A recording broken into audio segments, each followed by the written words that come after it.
Bien, bon dimanche. Vous allez Kolanda BM Opinion Télévision. Merci beaucoup pour la marque de confiance. Vous allez belé na Kisasa. Bon dimanche à vous. Vous allez belé na République démocratique du Congo Mobimba na différentes provinces. Bon dimanche à vous. Vous êtes aussi en train de nous suivre à l'extérieur du pays. Bon dimanche à vous. Lelo. Tueto Kabola Susumakani, Sito Kabola Lisolo, il y a République démocratique du Congo, actualité politique Nakati Ekolo. Tuebi, le chef de l'État, Aza toujours dans les airs, Aliko Tambola, Azali toujours Nabapé pour Nabavion en train de circuler en Afrique, en train de circuler partout au monde. Pour Nakoluka, la République démocratique du Congo est zone à la place Nayango. Pour Nakozongi Sakimia la République démocratique du Congo, pour apporter des investisseurs la République démocratique du Congo, pour faire en sorte que la République démocratique du Congo ait se développer et décoller, comme ça a été promis lors de la campagne électorale naye, que Akozongi sa état de droit na kati ekolo, Akosala en sorte que Congolais na Congolaises va vivre na kimia na kati ya territoire national mobimba. Na Kisasa Kimia Ezali, maintenant Est et la République démocratique du Congo Kimia Ezate. Et alors Félix Antoine Tshisekedi Tshilombo ensemble avec le gouvernement Bazali Kolala Pongite, Bali Kobunda, Pona Koluka Kozongisa Kimia na République démocratique du Congo. Et tout le monde a kilobi moleki, c'était depuis le vendredi samedi au niveau ya Addis Abeba na Éthiopie, tout le monde a qui ba chef d'État nyonso. Il y a 55 pays africains. Parce que le continent d'Afrique est composé de 55 États. Et la majorité de pays africains basés à Kati. Il y a organisation Otobengi Union africaine. Alors, Bavandaki na likita monene uta vendredi samedi. Pour na kosolo la masolo Italie République démocratique du Congo. Alors, les chefs de l'État à Kotisaki aussi. La matière est à la traiter dans le sommet où il y a Addis Abeba, il y a Union africaine. Va traiter matière, il y a insécurité où ils ont continué dans la République démocratique du Congo, dans la partie Est na yango. Insécurité où ils allaient imposée par les Rwandais, ils allaient imposée par Kigali, ils allaient imposée par Kagame. Et Masolo et Betamaki aussi dans le sommet où le 36e sommet, il y a Union africaine. En présence de Kagame, Félix Antoine Tshisekedi Tshilombo a pris la parole. Il a dénoncé, il a dit que nous sommes agressés par Kagame, nous sommes agressés par Kigali, nous sommes agressés par le Rwandais. Et Félix Antoine Tshisekedi Tshilombo n'était pas le seul Yakoloba que nous sommes agressés par Kagame.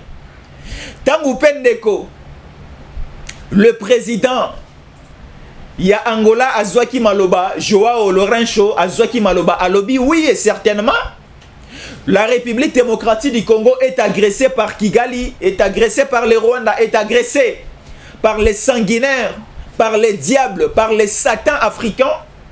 Kagame. Alors, Kagame na kati ya salle de réunion, na kati ya sommet place Azalaki à Zunzoto Malili. Pour une première fois, na Kagame allait là. Pour une première fois, mon diable Kagame, allez là, vous allez suivre les images.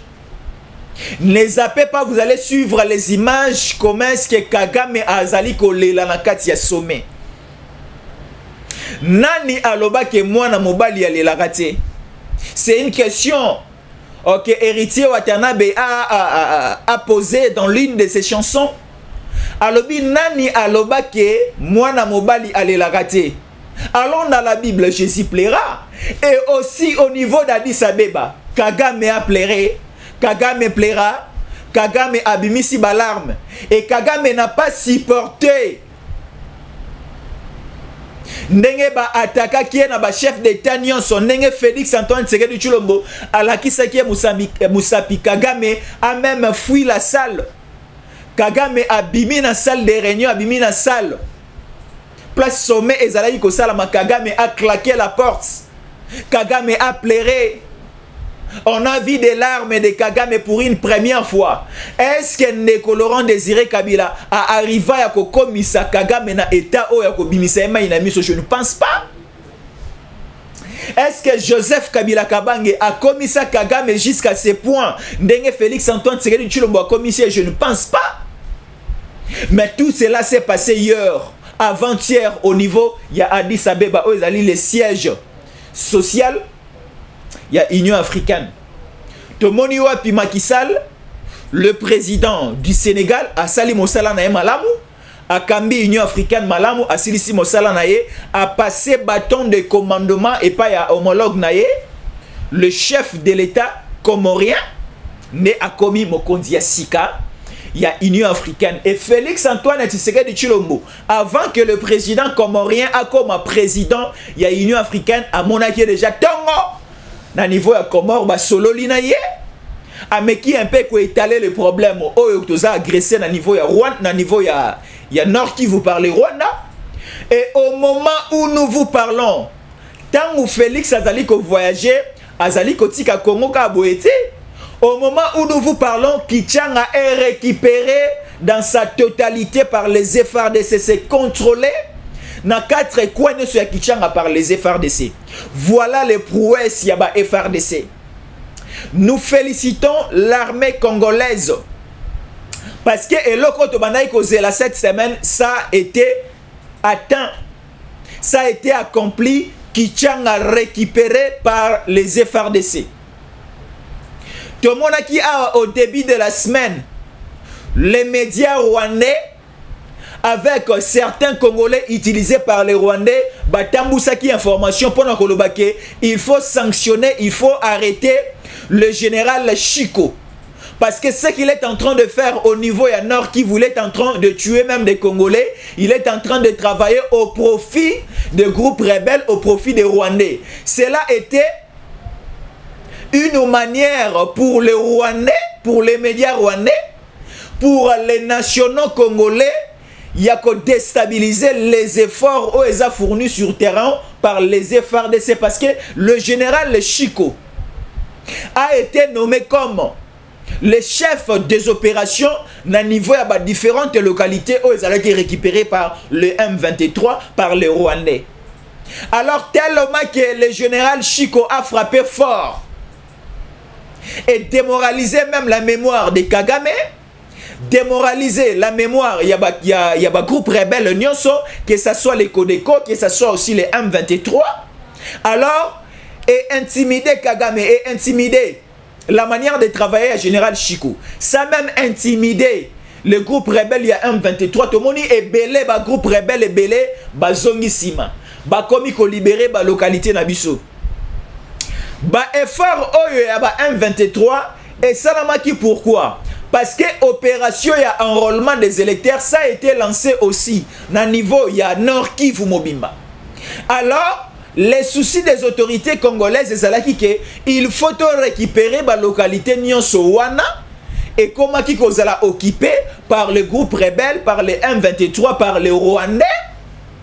La localité est récupérée par les FARDC et contrôlée par les FARDC. Les réfugiés congolais sont la localité bazonga. Donc nous lançons un message. Et pas bande konabiso nyoso ba congolaise na ba congolais oyo bokima ki cité bokima ki localité ya Kichanga commençait déjà à rentrer. Bozonga bo récupérer ba résidence ba domicile na bino ba ndako na bino ba parcelle na bino bokima ki botika ki bilanga na bino bokima ki botika ki bozonga bo récupérer yango ba tata na biso ba mama na biso bandeko ya basi pe ya mibali bokima ki bo banda ko zonga na lombango makasi na niveau ya Kichanga parce que eza déjà sous contrôle ya ba FARDC. Bozonga moke boke bo sali bilanga moke pe boke ko luka carte d'électeur na bino. Parce que nous devons tous renouveler les mandats de Félix Antoine Tshisekedi Tshilombo en décembre 2023 pour voir encore des grandes choses se réaliser sur le sol congolais. Parce que le projet des Rwandais, c'était de balkaniser la République démocratique du Congo, c'était de récupérer le Nord Kivu et comme une province ya Rwanda. C'est ça le souci Yendeko Kagame. Parce que na plan ya Kagame Zalaki Boy. Kagame a qui négocié na Mindele. A sengi Mindele ba soutenir ye. Ce qui a récupéré Nord Kivu, bakokabola minéré à Nord Kivu en deux parties. 50% ba minéré ba rezoa, 50% de Kagame a utilisé pour le renforcement de l'économie en Bokanaye. Donc Nord Kivu est comme ligne de province. Il y a Rwanda et Rwanda est changé capitale na yango. Capitale ya Rwanda est la sous Kigalite, capitale ya Rwanda est comme la ville de Goma. Place wapi ba institution rwandaise union se ekozala installée. Place Kagame à kotia résidence officielle na ye. Place Kagame à kotia ba assemblée nationale ya Rwanda ekokoma wana, sénat ya Rwanda ekokoma wana, ba institution ya Rwanda ekozala installée au niveau ya Nord Kivu na ville ya Goma. Parce que Kagame azali ko négocier na Mindele ba récupérer Goma, ba récupérer Nord Kivu Mobimba et Goma est comme la capitale ya Rwanda. Voilà le plan Yandeko Kagame. Tellement qu'on a compris déjà les plans de Kagame et on a aussi dévoilé ces plans de Kagame na bakonzia mboka na biso. Nous sommes en train de parler, de faire passer les messages jour et nuit pour la Moussa biso morona ba congolais et la Moussa pe ba autorité ba liko kamba biso. To comme ça message na mato ya Félix Antoine Tshisekedi Tshilombo, notre chef de l'État, notre papa. Oyo azana devoir ya ko sécuriser biso. Oyo azana na devoir ya koluka climat de paix na quatre coins de la République démocratique du Congo. Le boulot, le travail de Félix, ce n'est pas simplement de sécuriser les Kinois. Ceux qui ba Kinois bazana kimia, mais bandeko ya Goma ya Kichanga ya Kibumba, ya Bunagana bazana kimia te Félix orla la pongite. Voilà, c'est ça son souci. C'est ça le souci de Félix Antoine Tshisekedi Tshilombo. Alors, tellement que nous sommes un pays riche, un pays béni, il y a un certain premier ministre israélien avait déjà prophétisé depuis 1983. Je vais lire la prophétie. Il y a un certain premier ministre israélien. Oyo a prophétisé il y a longtemps. Alors que nous sommes un pays béni, nous sommes un pays riche, nous sommes un pays envié par les autres États. Alors nous devons faire attention. Nous devons travailler en interne pour que nous soyons une nation puissante, que nous possédons aussi une armée puissante qui va permettre, qui va faire en sorte que nos frontières soient bel et bien sécurisées. Parce que il n'y a aucun État au niveau du monde et qui sakana na Russie, na Poutine. État ni nango ya monde lelo et koki kokende ko sakana na Poutine et koki kokanisa kokende ko récupérer une des provinces ici. Ça ne peut pas se faire. Neko mon côté président, mon côté État, mon côté ekoki kokanisa. Tongo moko boye mokolo moko boye bakende ko créer une guerre avec la Russie pour récupérer une partie des terres ici. Je ne pense pas. Pourquoi? Parce que le risque en interne va travailler qui dure. Les autorités russes basala qui en sorte que ba mettre ba moyen moko suffisant à la disposition armée na bango, ba organiser armée na bango, ba former suffisamment ba militaire na bango, ba équiper bango aussi suffisamment. Aujourd'hui, toutes les nations du monde, même l'Union européenne boali komona, même l'OTAN aujourd'hui que vous voyez a la crainte de la Russie. Bino France bokena o mekana Russie. Total sobokoka. Bino Angleterre, bino Allemagne, bon mécanin kokende ko mekarisu. Bino États-Unis d'Amérique, John Biden, essaye d'abord de pénétrer au niveau de Moscou. Si vous allez avoir cette compétence, la capacité, il y a quoi agresser Poutine. Pourquoi? Parce que Poutine en interne va s'organiser qui biso aussi en interne, il faut s'organiser aussi. Il faut biso no soba congolais, tous alla ensemble. Toti kanano ba intérêt personnel na biso de côté. Toti kanano kimuluba na biso, kimukongo na biso, kimungala na biso, kimuswahili na biso de côté. Que biso toza ba katangé, nous regardons simplement ba politiciens katangé. Biso toza ba kassaïens, nous regardons simplement les kassaïens. Non, nous sommes tous congolais.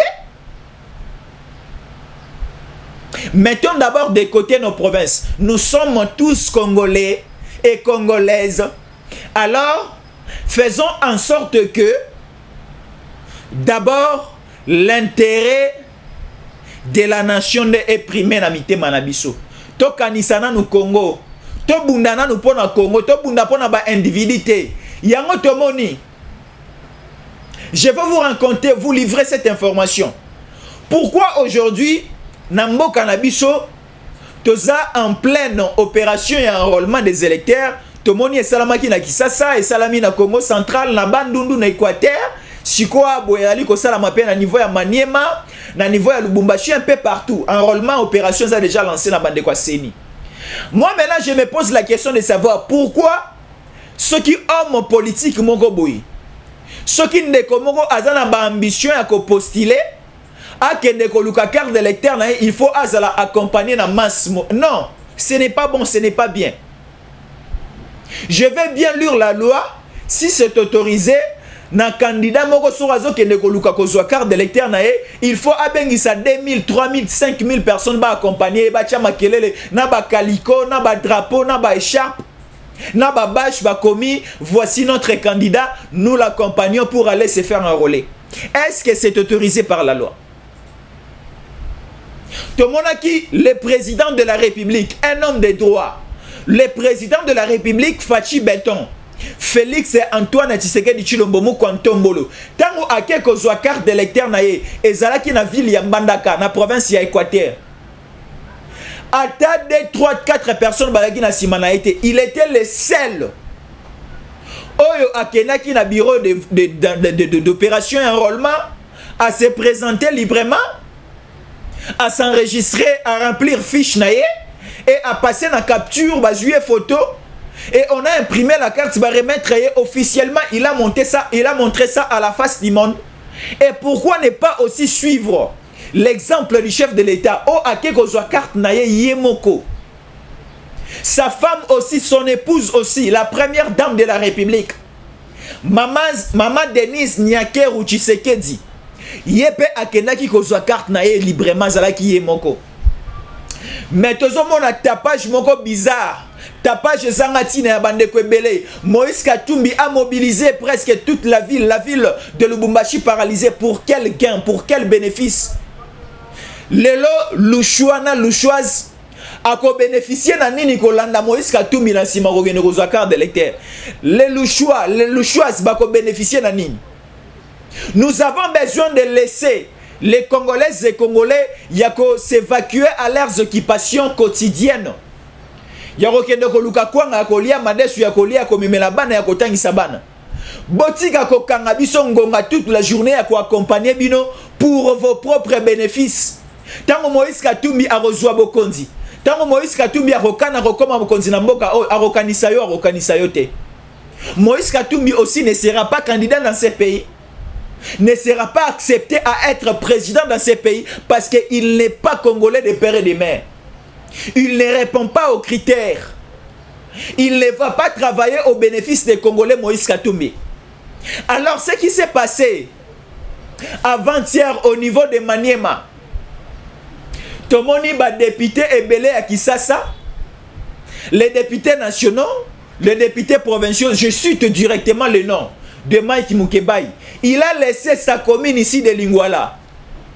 La commune de Lingwala est restée orpheline de père et de mère parce que la commune de Lingwala a voté Mike Mukebai comme député provincial à l'obéla kapona ba intérêt à bandeko ya Lingwala. A même ba doléance ya bandeko ya Lingwala au niveau ya province ya Kinshasa. Ba autorité à ville province à Kinshasa baya au secours baya à l'aide et pas bandeko o baza na commune ya Lingwala. Mais tomoni Mike Mukebai voté et élu député provincial ya commune ya Lingwala atiki Lingwala akimi mbangu akena Maniema côté kuna la Kindu akei ko accompagner Salomo Escadela pour akene kozwa carte d'électeur. Quelle bassesse! Salomo Escadela aza individu simple lokola ngai lokola yo. Salomo Escadela aza ni député national ni député provincial ni gouverneur, ni ministre Aza et l'autre côté présentement. Si yo Mike Mukebai, oza autorité, oza honorable, oza député provincial, ni tomonio sima ya Salomo Escadela. Ozali ko se respecté te, ozo mi pesa poa na yo te. Mike Mukebai ozo mi pesa poa te, ozo mi pesa valeur te. Na sima ya Salomo Escadela oke ko lukanino ko sala nini, yo député provincial. Yo oyo ba kinoa ebele la commune ya Lingwala ba pesa yo mandat. Basala yo confiance sur le belara bango. Au lieu ozala na Kisasa, o luka ba problème ya commune ya Lingwala ezawapi, o mema yango na perchoir, o mema yango na tribune. O mema yango na niveau ya assemblée provinciale, o le bela o plaider pour na bandeko ya Lingwala. Mais to moni yo wana ozu avion bango. Ok ko luka ba miets. Et c'est pour cela aujourd'hui les politiques congolais fonctionnent plus par rapport au billet des banques. Les lobes politiques congolais ba respirer sous na ba poumon na mitema na bango te ba koma ko respirer plus na ba poche na bango. Les lots tozo na Mike Mukeba azolanda plus ba intérêt na ye place Mosolo ezali. Azolanda Moïse Katumbi simasima. Ali kolanda Salomo Escadela simasima. Yo Mike Mukeba député provincial honorable de ton état. Mike Mukeba, au lieu de faire ton travail ici au niveau de Kinshasa, aux UPEPO, aux avions, aucun niveau à Kindu, aucun maniement au conduire ou accompagner de Salomé Escadela, un simple individu à qui ne reçoit carte d'électeur.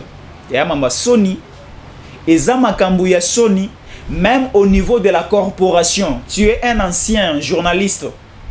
Nous, on croyait que le rôle de Tindagi Bino, na niveau ya parlement, na élection en 2018, vous avez représenté Bisso valablement. Mais tout le monde, le bilan, il y a des journalistes qui ont voté, des députés nationaux, des députés provinciaux. Bilan Nabino est largement négatif. Le bilan est largement négatif. Le bilan de Mike Mukebai, le bilan de Daniel Safou, Christelle Vouanga ne parlait pas trop.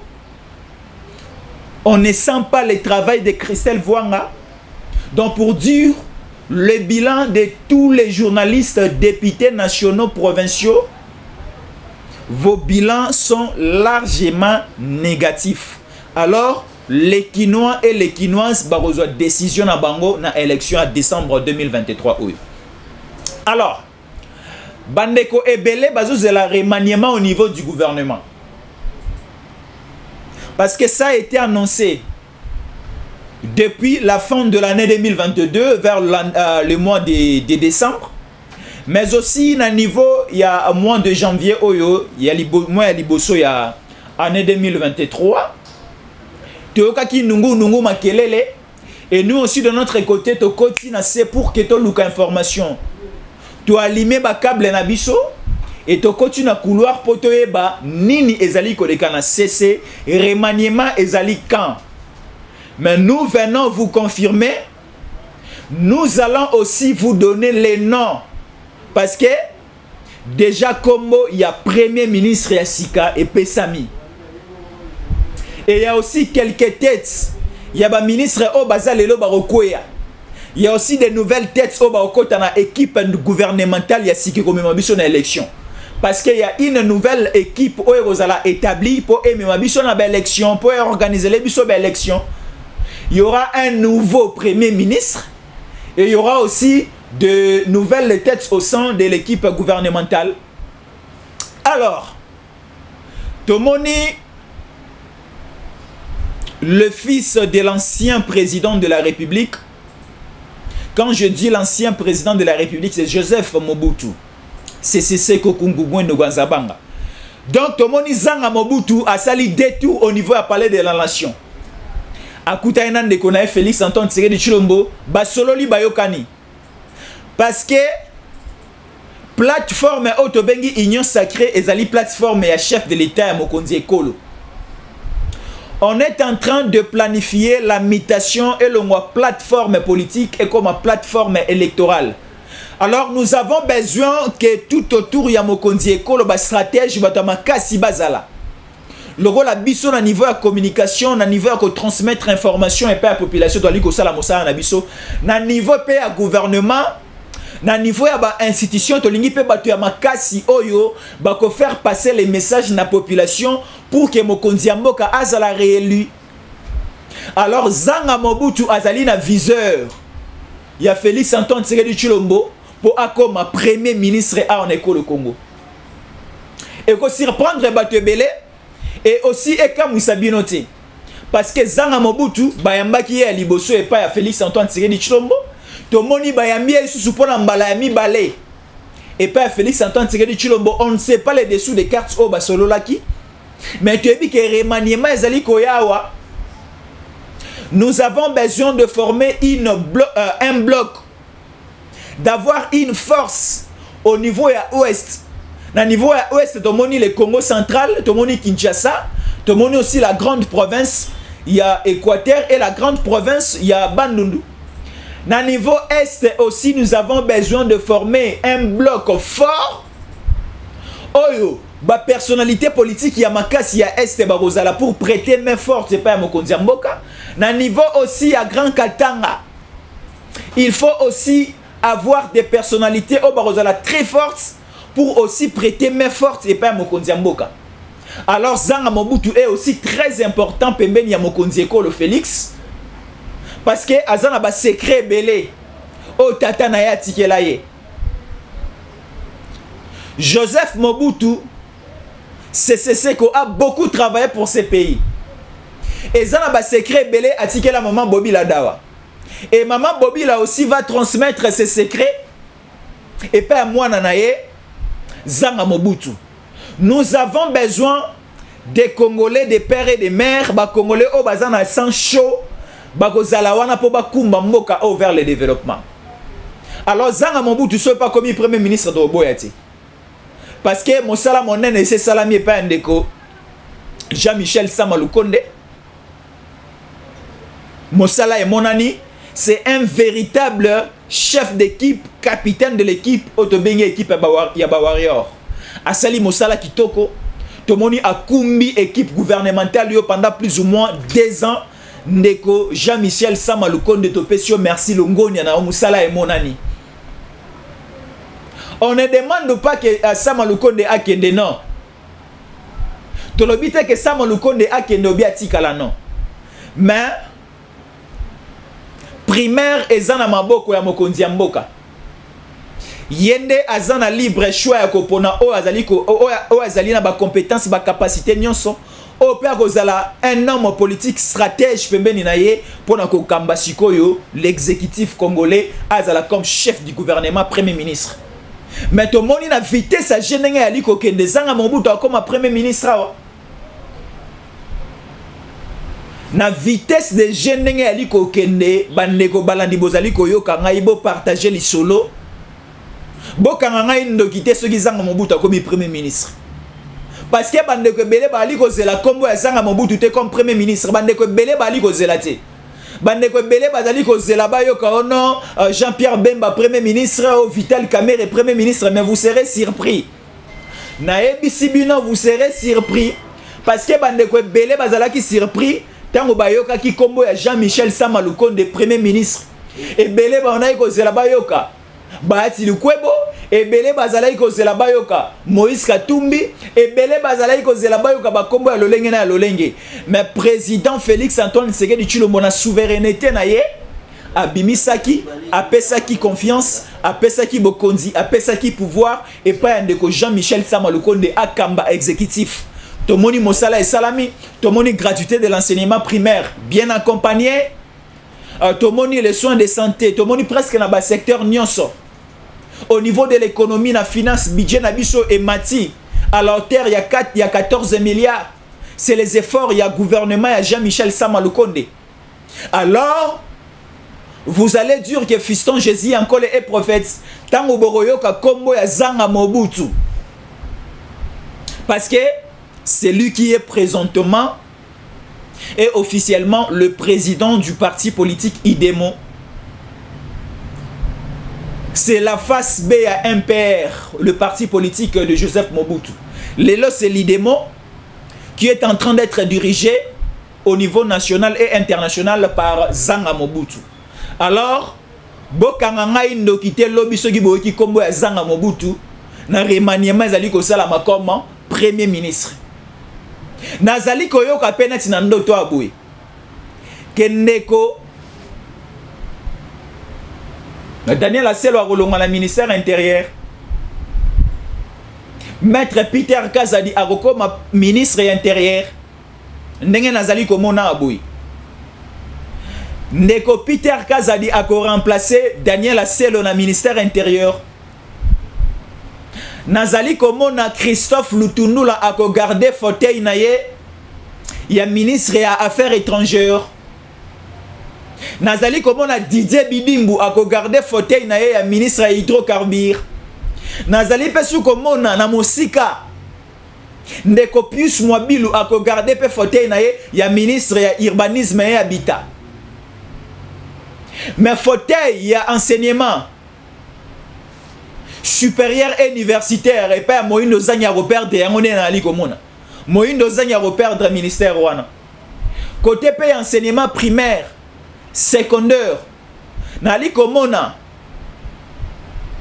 Ndeko azali ko kamba ministère wana pas ko perdre un ministère wana. Alors, laissons d'abord le travail et pas le chef de l'État à placer les biso bato o bazali compétents à la tête d'abord na niveau. Il y a primature tozwa un homme compétent à Rosunga Ekolo et Kendeli Bosso. Parce que tozela qui est belé dans le gouvernement ba warrior bakoki seli biso ya ngoti. Alors bati kapé musala na équipe ya Sikegoya et concrétiser maintenant la vision totale ya Mokonzi Ekolo. Les 145 territoires est là Tanzoto. Le projet Chile Gelou est là Tanzoto. Kinshasa 0 trou. Tomoni effectivité na yango vraiment te tomoni matérialisation na ngote parce que dans bon nombre des avenirs de Kinshasa, il y a toujours des trous. Il y a toujours des trous. Là, il faut qu'on se le dise. Mosala ya construction, réhabilitation, il y a avenue Chaba. Où ezali ko sangisa commune ya Kasavubu, commune ya Ngiringiri, commune ya Bumbu. Tomoni mosala wana ezotambola na ralentissement ya makasi. Et la grande avenue aussi Sayo, tomoni mosala ezotambola malamu te. Ministre Oyo azali kotala secteur ya ITPR, travaux publics et reconstruction. Neko Gizaro Alexis. Vraiment, yo, de ce côté-là, il faut le ministre ITPR. Côté wana, vraiment, tu tiens maï na mon côté, tu as dit que le bas clairement, tu as dit que c'est la Mokonzi Ekolo. Neko Gizaro. Oyo Azali, nationalité na Azali un peu douteuse. On ne sait pas s'il est Tutsi du Rwanda, s'il est Hutu du Rwanda, s'il est Congolais. Là, je n'ai pas de précision à faire. Mais na yoki bandeko bali kolobaki nationalité na eza douteuse. Alors nous avons besoin à la tête du ministère, il y a intérieur, tu as un Congolais de père et de mère. Merci beaucoup, nous sommes arrivés à la fin. On vous retrouve dans les tout prochains jours. Merci.